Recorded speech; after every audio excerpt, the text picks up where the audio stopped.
Blessed day everyone! Today, we will talk about course packet 1 under the Anglo-Saxon period entitled Beowulf. Beowulf is one of the most important works of English literature. It has influenced many contemporary fantasy works such as The Lord of the Rings trilogy, and it has truly stood the test of time and delighted readers the world over. Before we proceed to our discussion, let me present first our objectives in this lesson. So our first objective is to discuss the literary developments of England through its myths and legends. Second, review the British history through its early literature. Third, compose written responses to literature demonstrating a comprehensive understanding of the significance idea.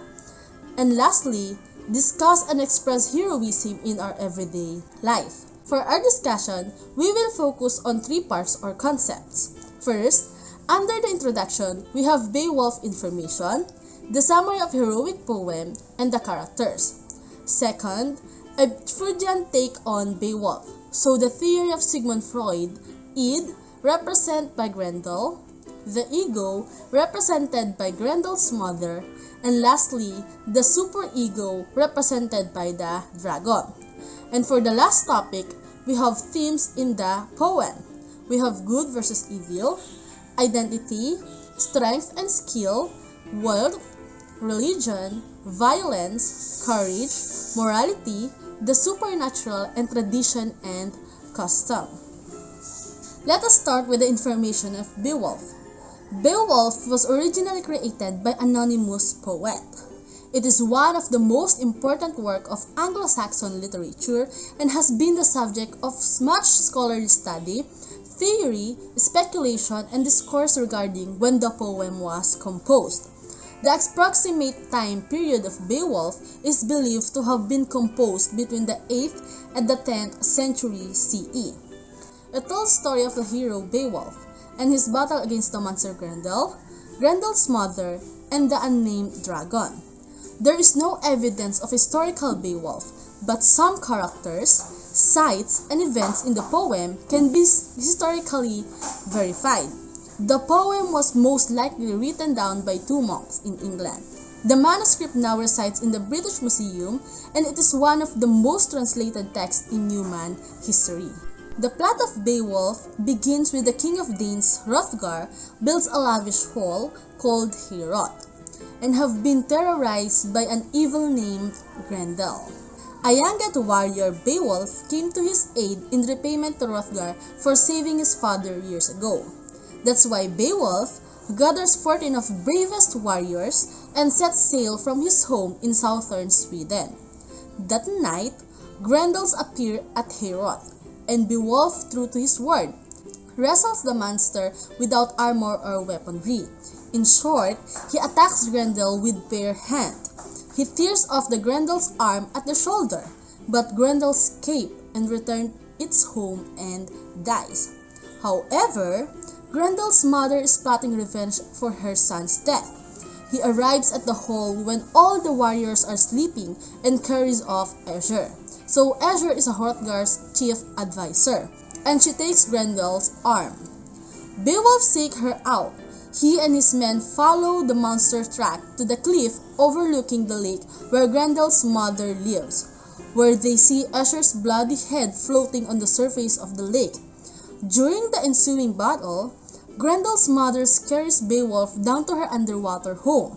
Beowulf's attempt to fight her with his sword, however, it is ineffective against her, so he grabs a magical sword that he finds on the wall of her home, then slices off Grendel's mother's head. He also finds Grendel's dead body. He takes his head as a trophy and returns to dry lands.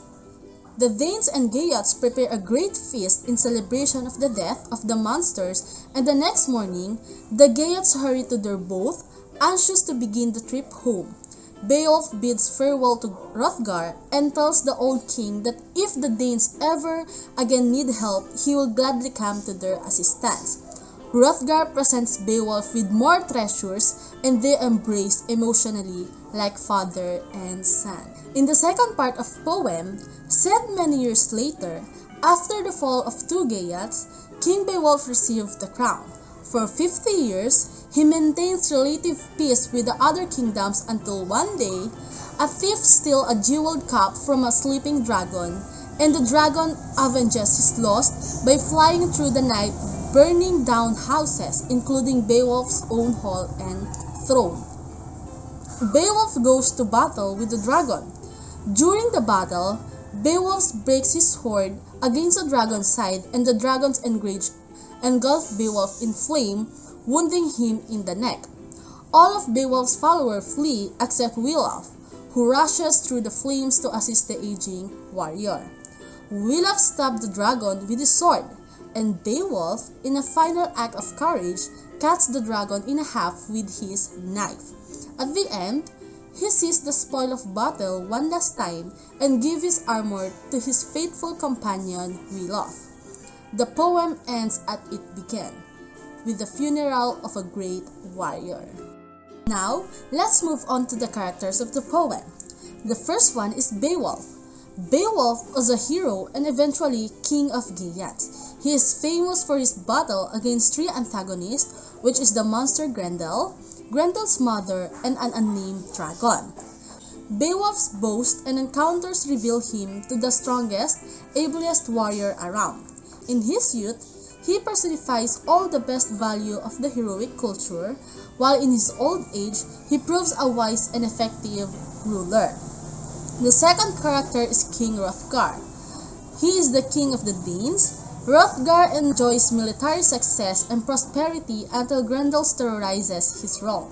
A wise and aged ruler, Hrothgar represents a different kind of leadership from the exhibited by the youthful warrior Beowulf. He is a father figure to Beowulf and a model for the kind of king that Beowulf becomes. Our next character is Grendel. He is a fearsome monster. He is also described as descendants of biblical Cain. He preys on Hrothgar's warrior in the king's mid-hole Heorot. Grendel spits solidly within the ethos of vengeance that governs the word of the poem. Our next character is Grendel's mother. He is an unnamed swamp hag. Grendel's mother seems to possess fewer human qualities than Grendel, although her terrorization of Heorot is explained by her desire for vengeance. It is a human motivation. Our second to the last character is the dragon. So an ancient powerful serpent, the dragon guards a hoard of treasure in hidden mound. Beowulf's fight with the dragon constitutes the third and the final part of the epic.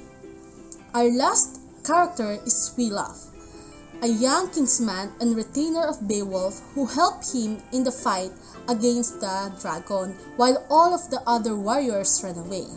Beowulf adheres to the heroic code better than Beowulf's other retainers. Thereby, he proved himself to be the suitable successor of Beowulf. So in the second part of the poem, he represents the young warrior who helps the aging king Beowulf in his battle against the dragon, in much the same way as the younger Beowulf helped King Hrothgar in the first part. So he is the perfect example of the idea of comitus, the loyalty of the warrior to his leader, and while all his fellow warriors flee the dragons in fear, Beowulf alone comes to the aid of his king. Like the young Beowulf, he is also a model of self-control, determined to act in a way that he believes to be right. So now, let's try to connect Freudian theory on Beowulf. In the classic tale of Beowulf, the protagonist's main nemesis are the monster Grendel, Grendel's mother, and the dragon. It has been argued that each represents a different evil from an unknown world, or has certain religious significance. The reality is that these antagonists are not from the outside, but rather from the psyche of Beowulf himself, or at least the poet reflecting his own struggle or common struggle of the times. Sigmund Freud divided the human psyche in three parts: the id, the ego, and the superego. If one were to view each division of the Freudian psyche in correlation with each of the monsters in the poem, they might notice that the id represented by Grendel, the ego represented by the Grendel's mother, and lastly, the super-ego represented by the dragon. So let's start with Grendel the Id. So King Hrothgar builds a mid-hole called Heorot for his warrior. The noise from Heorot bothered Grendel, who lives in the swamp near the castle. So in return, Grendel terrorized the mid-hole, killing Hrothgar's warriors. This goes on for years until Beowulf hears about it and decides to help. Beowulf takes on Grendel unarmed and rips his arm off, fatally wounding it. So we can see that both Beowulf and Grendel seems to be dominated by the id aspects of the personality at this point in time. So Beowulf feels the need to fight an undefeatable foe unarmed. He feels that he is invincible and has a need to prove it to himself and the world, while Grendel, on the other hand, is just stepping on ants. He is bothered by something and has the power to alleviate the source of his nuisance. So I have here a brief explanation of a Freudian id.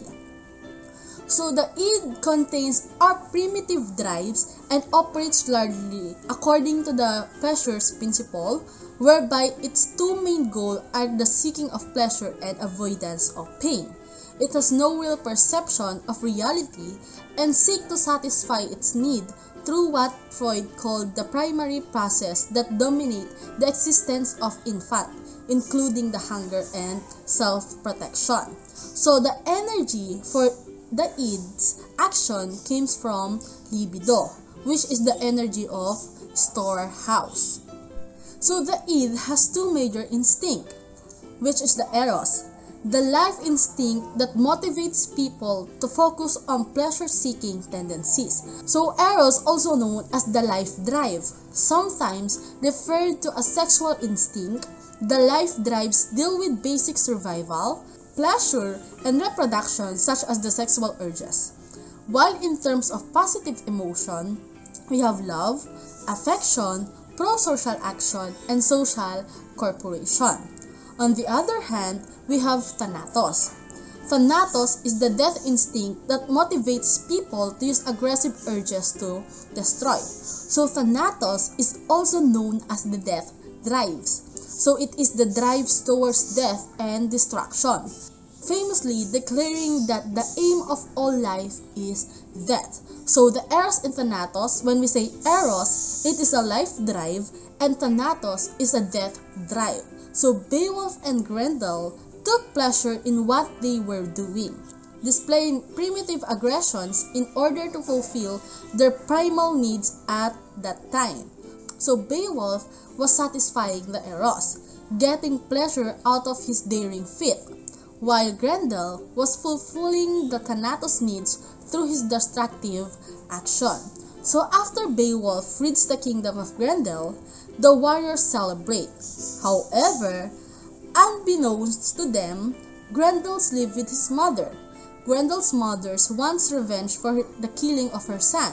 Now, let's move on to the next phase in Freudian's personality factor, which is the ego. So it is described as such as, unlike the id, the ego is aware of reality and hence operates via the reality principle, whereby it recognizes what is real and understands that behaviors have consequences. So this includes the effects of social rules that are necessary in order to live and socialize with other people.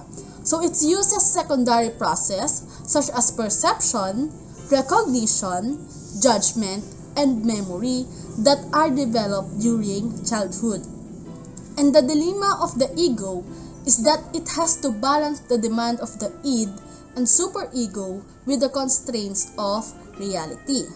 So the ego controls higher mental process such as reasoning and problem solving, which it uses to solve the id superego dilemma, creatively finding ways to safely satisfy the id's basic urges within the constraint of the superego.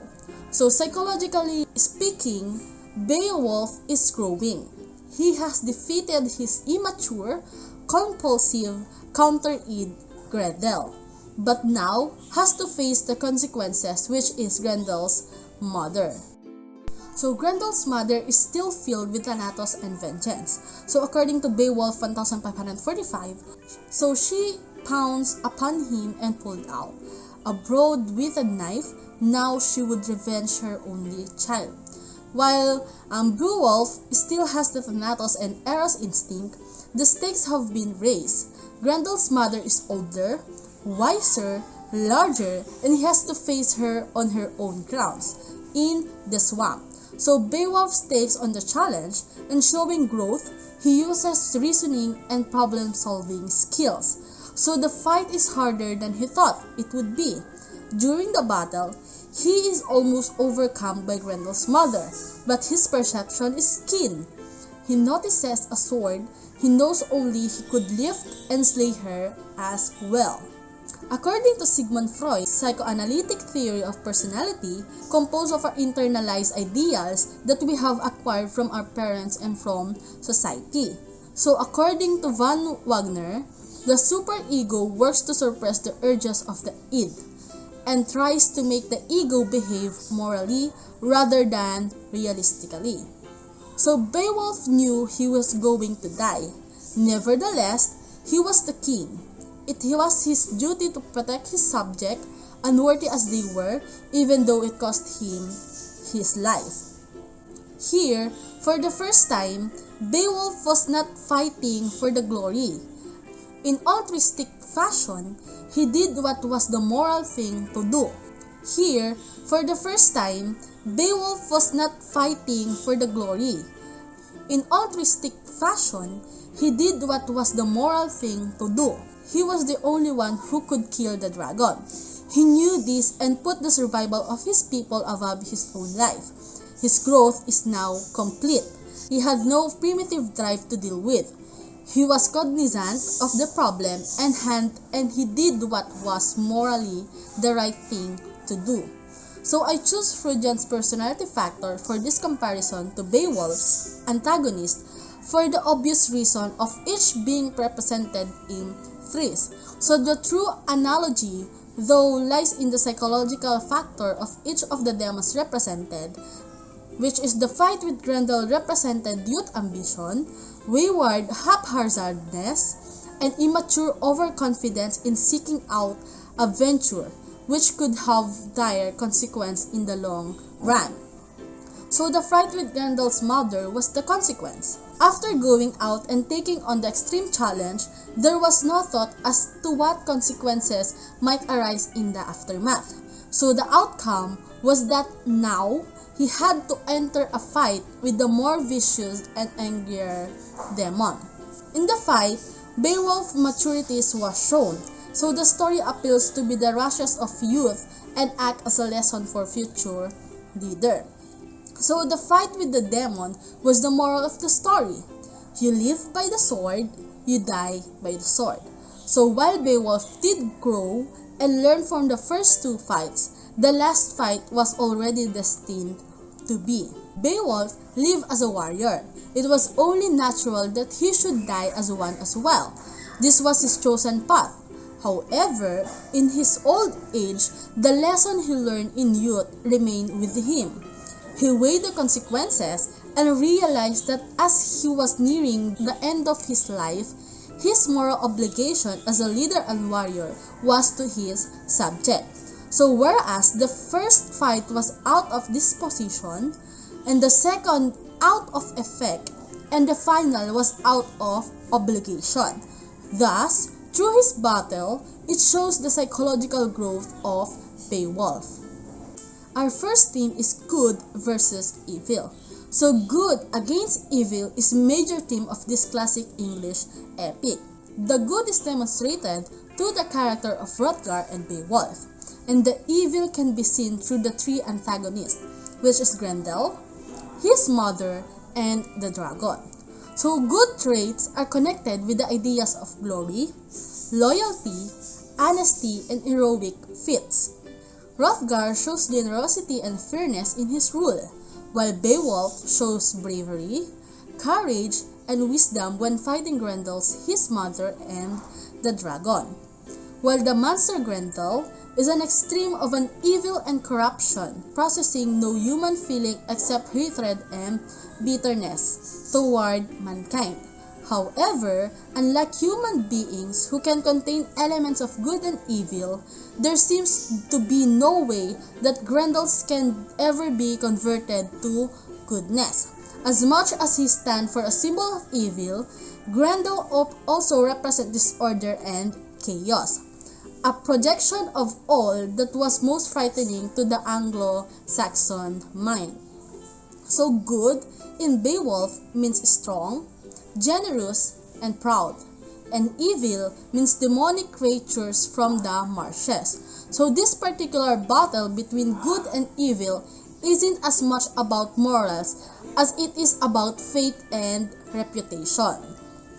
So our second theme is the identity. So all the characters in Beowulf are concerned about establishing their own identities. Nearly all the characters in Beowulf, in fact, were willing to say that all of them are concerned about establishing their own identities.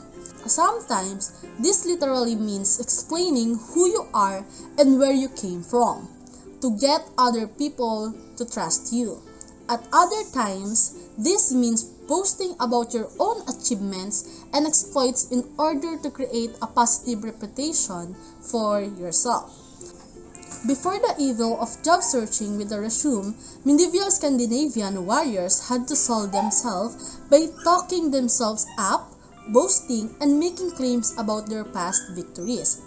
Beowulf establishes his identity as a Geat warrior and eventually as a king through a combination of deeds, boast, and gifts to his followers. The most important task of a great warrior in Beowulf is to establish an identity so grand and legendary that his fame lives on after his death in memorials and in ballads. Our third theme is the strength and skill. Strength is a constant obsession of the world of warrior and demons in Beowulf. Warriors are willing to go through extreme lengths to find opportunities for displaying their physical might, from pointless swimming competition to riding another country of the local demon's menace. Even the worst enemies seem a little more sympathetic in the epic when he or she can demonstrate immense physical strength, and even the best of kings or counselors seems a little more pathetic if he can't defeat his foes himself. It's worth pointing out that strength is more important than skills here. Skills marks a deviousness, while strength is simple, straightforward, and pure. So Beowulf's strength is impressive, but it's not his most important characteristic. Many of the warriors around him are strong, but without faith and courage, their strength is useless. Beowulf's wrestling contest with Grendel is a chance for Beowulf to prove his physical strength. Saving the Danes from marauding demon is just a bonus. Our fourth theme is wealth. Beowulf depicts the warrior culture of medieval Scandinavia and England, which relied heavily on the giving and receiving of gold, armor, weapons, coins, jewels, jewelry, and other treasures. So every tribe is centered around the king, who is called a ring giver. So the king's gift of treasure to his followers ensured their loyalty. So they literally being well rewarded for following him. Battles and family feuds are also resolved by the exchange of wealth. If someone is killed, his family must pay a death price to prevent revenge killing. If a treaty needs to be enacted, some duels better change hand too. These people take the gold standard to a whole new level. One of the most important characteristics of a king in the medieval Scandinavian warrior culture is his generosity towards his followers. In Beowulf, wealth and treasure are physical reminders of relationship and allegiances, just like how the King Hrothgar present Beowulf with more treasure for killing the monster. Our fifth theme is religion.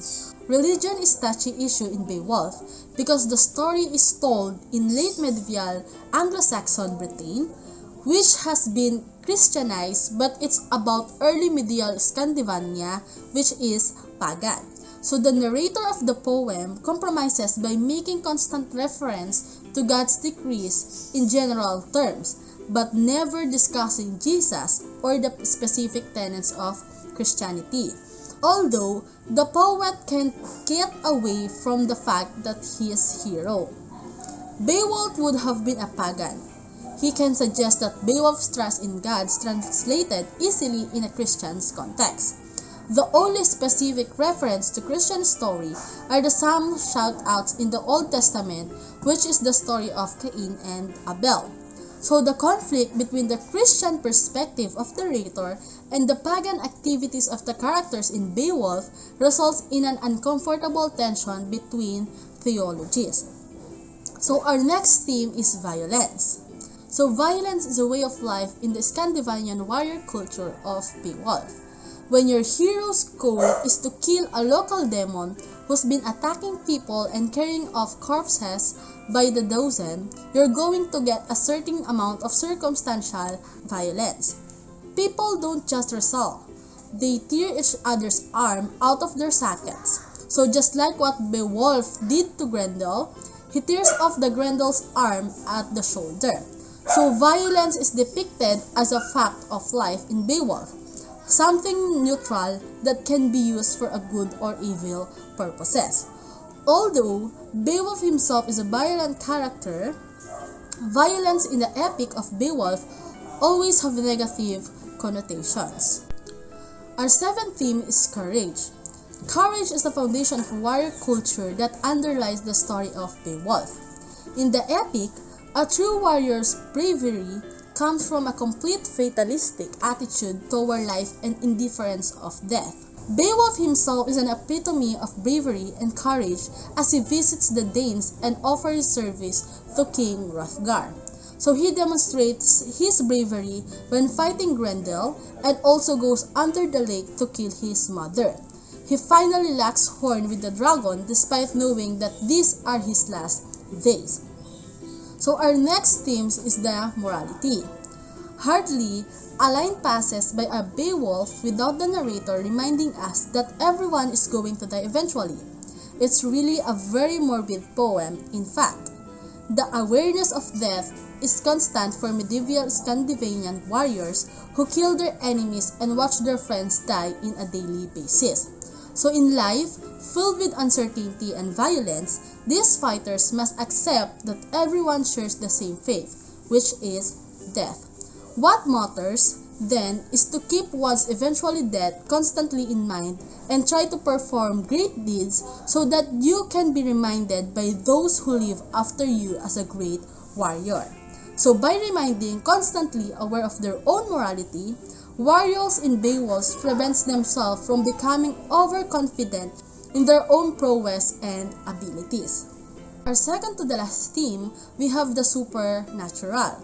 So the supernatural is definitely present in Beowulf, but it's oddly complicated. First, we have two demons, Grendel and his mother. And the other assorted monster are the epic, which is the dragon that Beowulf must fight, the serpentine creatures in the lake, and the sea monster that Beowulf fought in the past. So these are the stacked monster out of an epic fantasy tale. But Beowulf is also deeply conflicted about religion.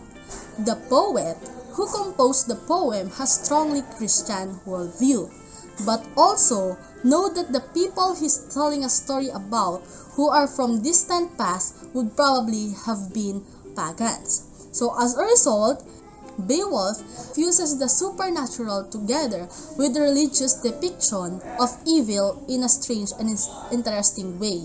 The monster are the biblical Cain's children.